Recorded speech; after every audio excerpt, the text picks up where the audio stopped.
ધોરણ 11 biology lecture number 6। આજે આપણે જૂના કોર્સમાં ન્યુક્લિક એસિડનો અભ્યાસ કરવાનો છે, બરાબર? તો ન્યુક્લિક એસિડ છે એની સૌ પ્રથમ શોધ કોષ કેન્દ્રમાંથી થઈ। કોષ કેન્દ્ર ઇંગ્લિશમાં શું કહેવાય? ન્યુક્લિયસ।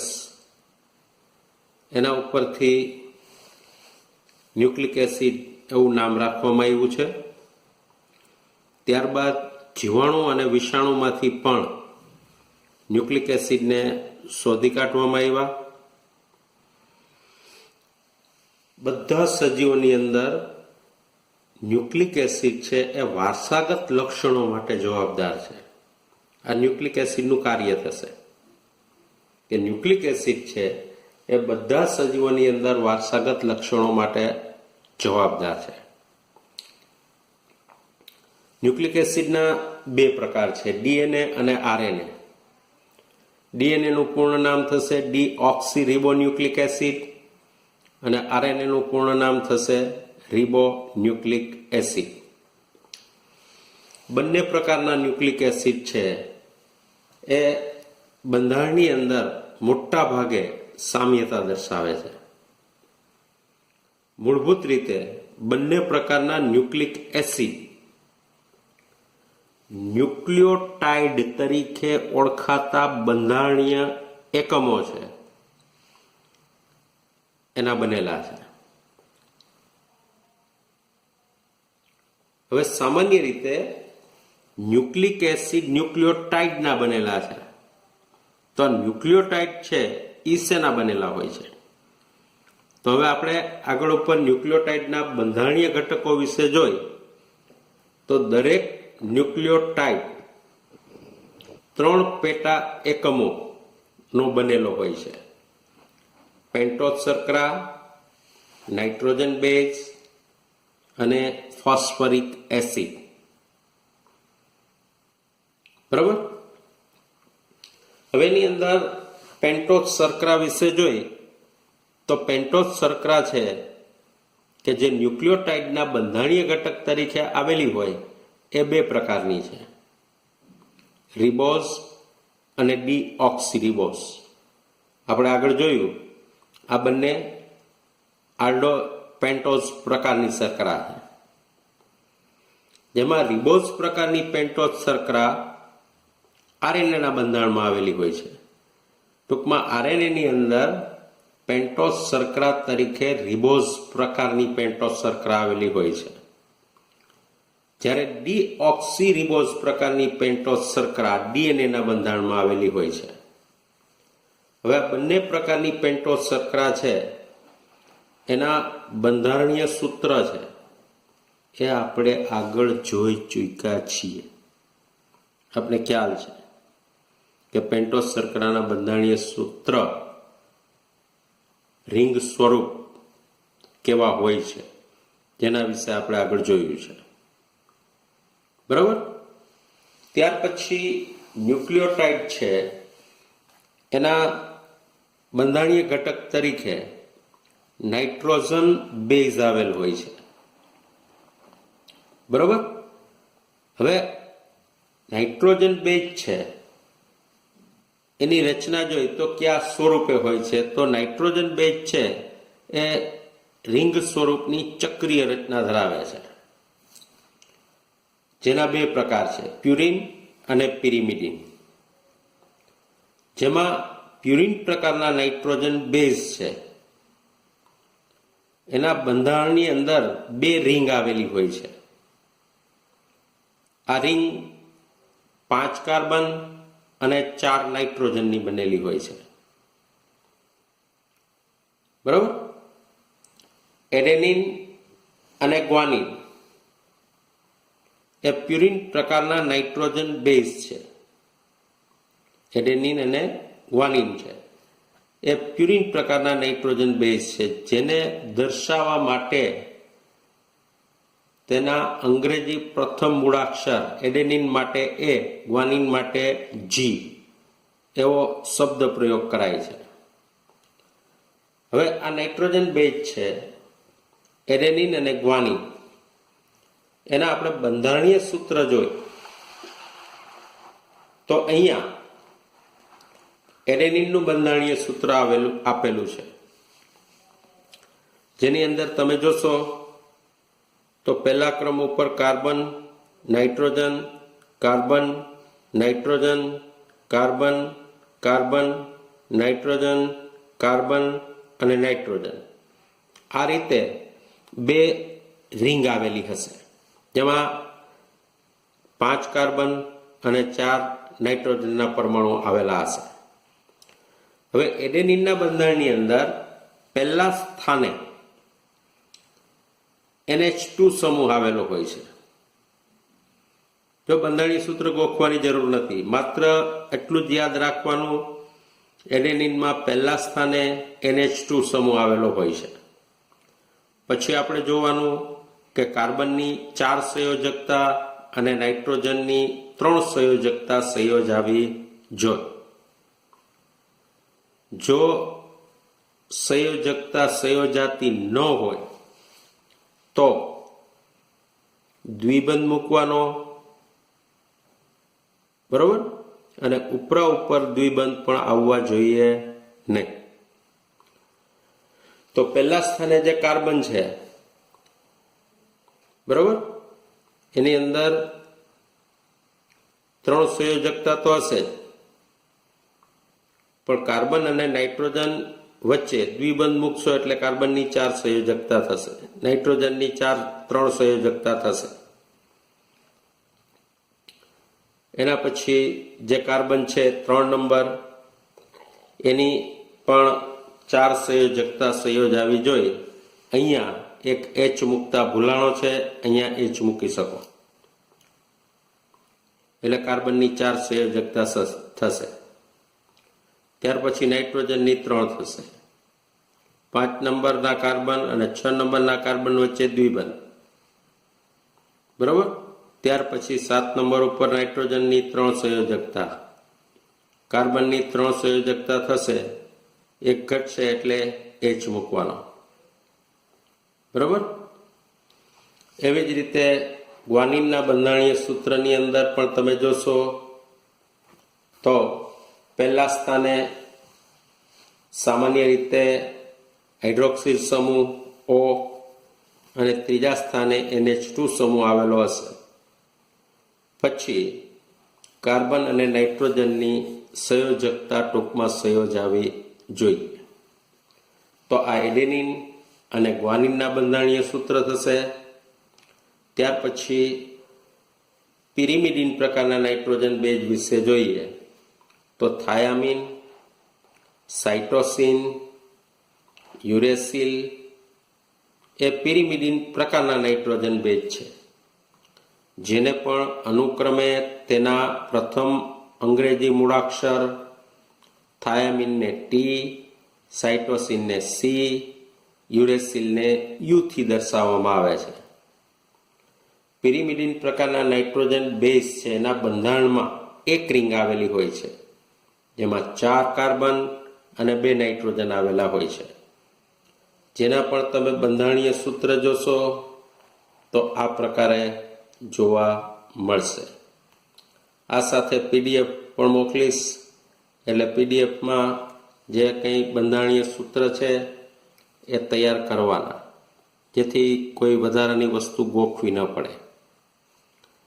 હવે સામાન્ય રીતે ટોટલ 5 પ્રકારના નાઇટ્રોજન બેઝ થશે, 2 પ્યુરિન પ્રકારના, 3 પિરિમિડિન પ્રકારના, બરાબર. જેમાં DNA બંધારણની અંદર એડેનિન, ગ્વાનિન, થાયામિન અને સાઇટોસિન હોય છે, બરાબર. તેમાં યુરેસિલ પ્રકારનો નાઇટ્રોજન બેઝ હોતો નથી. જ્યારે RNAના બંધારણની અંદર એડેનિન, ગ્વાનિન, સાઇટોસિન અને યુરેસિલ આવેલો હોય છે, જેમાં થાયામિન પ્રકારનો નાઇટ્રોજન બેઝ છે એ હોતો નથી. તો આ રીતે આ નાઇટ્રોજન બેઝ થયા. ત્યાર પછી ફોસ્ફરિક એસિડ. ફોસ્ફરિક એસિડનું રાસાયણિક સૂત્ર થશે H3PO4, જેને ફોસ્ફેટના અણુ તરીકે ઓળખવામાં આવે છે, અથવા તો તેને સામાન્ય રીતે P થી પણ દર્શાવી શકાય. બરાબર?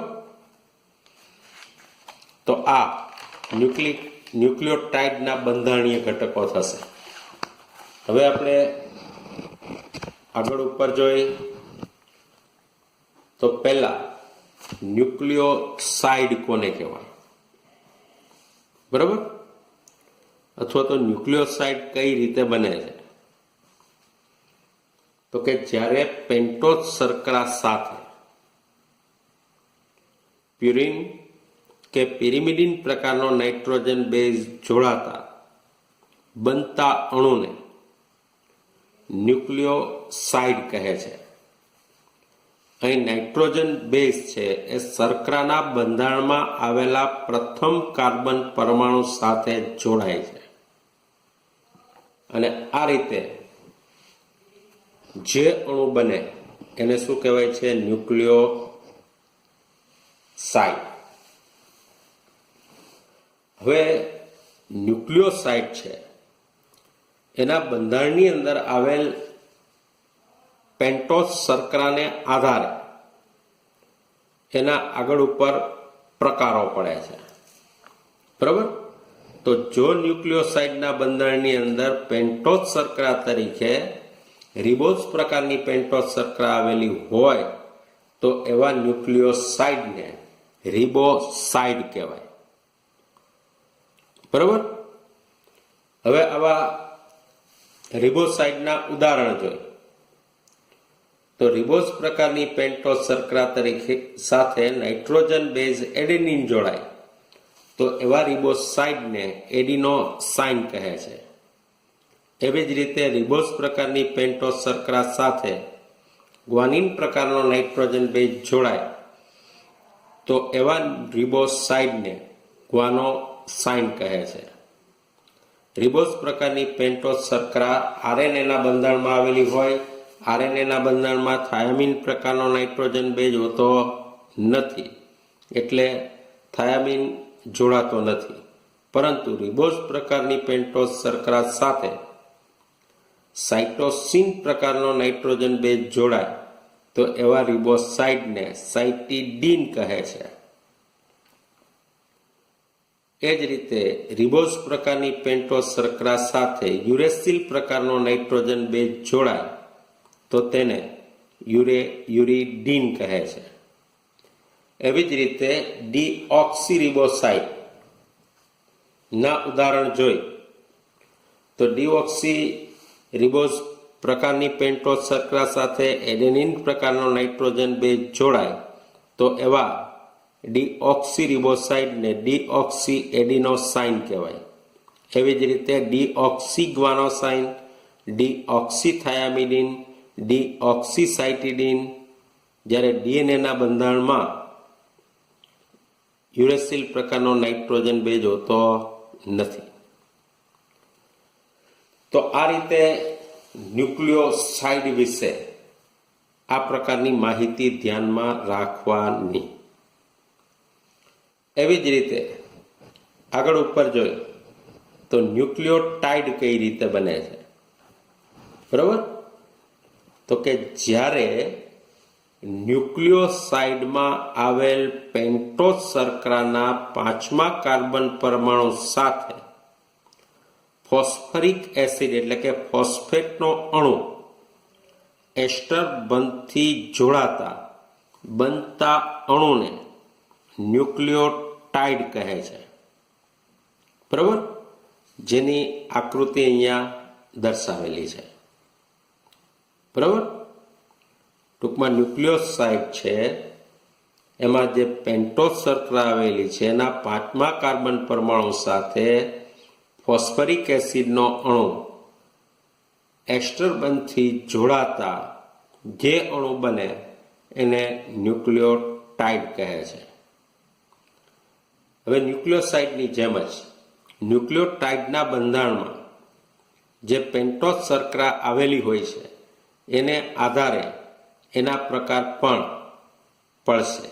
રિબોન્યુક્લિયોટાઇડ અને ડીઓક્સીરિબોન્યુક્લિયોટાઇડ, જેના આપણે ઉદાહરણો જોઈએ તો આગળની જેમ જ, બરોબર, કે રિબોઝ પ્રકારની પેન્ટોઝ શર્કરા સાથે નાઇટ્રોજન બેઝ જોડાય, બરોબર, એટલે ન્યુક્લિયોસાઇડ બને. એની સાથે ફોસ્ફેટનો અણુ જોડાય એટલે ન્યુક્લિયોટાઇડ બને, જેને રિબોન્યુક્લિયોટાઇડ કહેવાય. જેના ઉદાહરણ એડિનોસાઇન મોનોફોસ્ફેટ, એ જ રીતે ગ્વાનોસાઇન મોનોફોસ્ફેટ, એ જ રીતે સાઇટિડીન મોનોફોસ્ફેટ, એ જ રીતે યુરિડીન મોનોફોસ્ફેટ. એવી જ રીતે ડીઓક્સી રિબોન્યુક્લિયોટાઇડ છે, એના આપણે ઉદાહરણો જોઈએ તો deoxy adenosine monophosphate, deoxy guanosine monophosphate, deoxy cytidine monophosphate, deoxy thymidine monophosphate. બરાબર?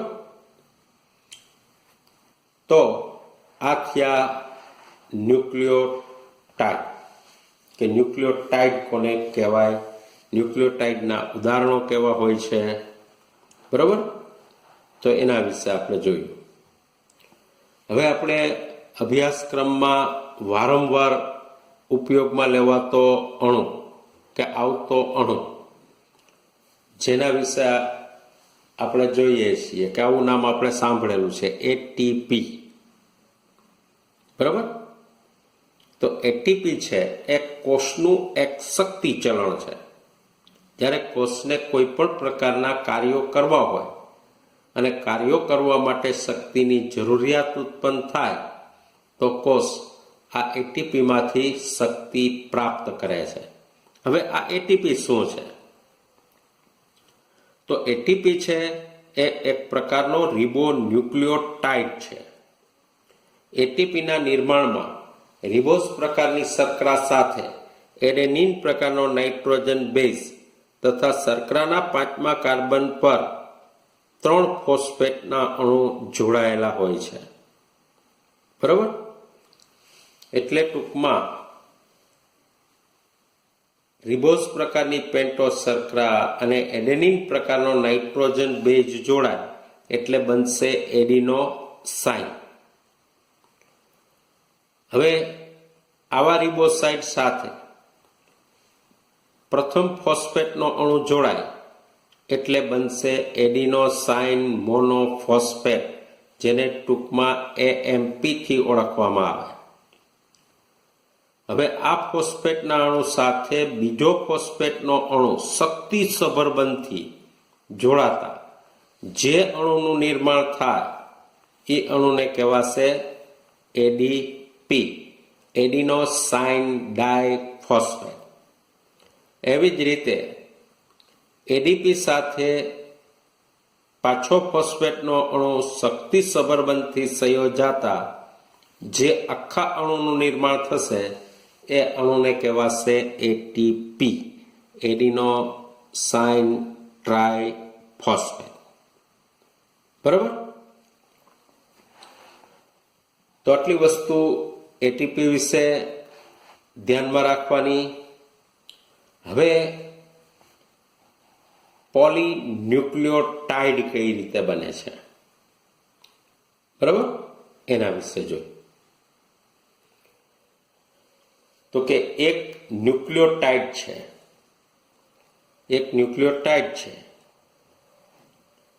અહીંયા આકૃતિમાં આ એક ન્યુક્લિયોટાઇડ છે, બરાબર. એ ન્યુક્લિયોટાઇડના બંધારણમાં આવેલ શર્કરાનો 3જો કાર્બન તેના પછી આવેલ ન્યુક્લિયોટાઇડ છે, એની શર્કરા સાથે, એના શર્કરાના 5મા કાર્બન સાથે જોડાયેલ ફોસ્ફેટ સાથે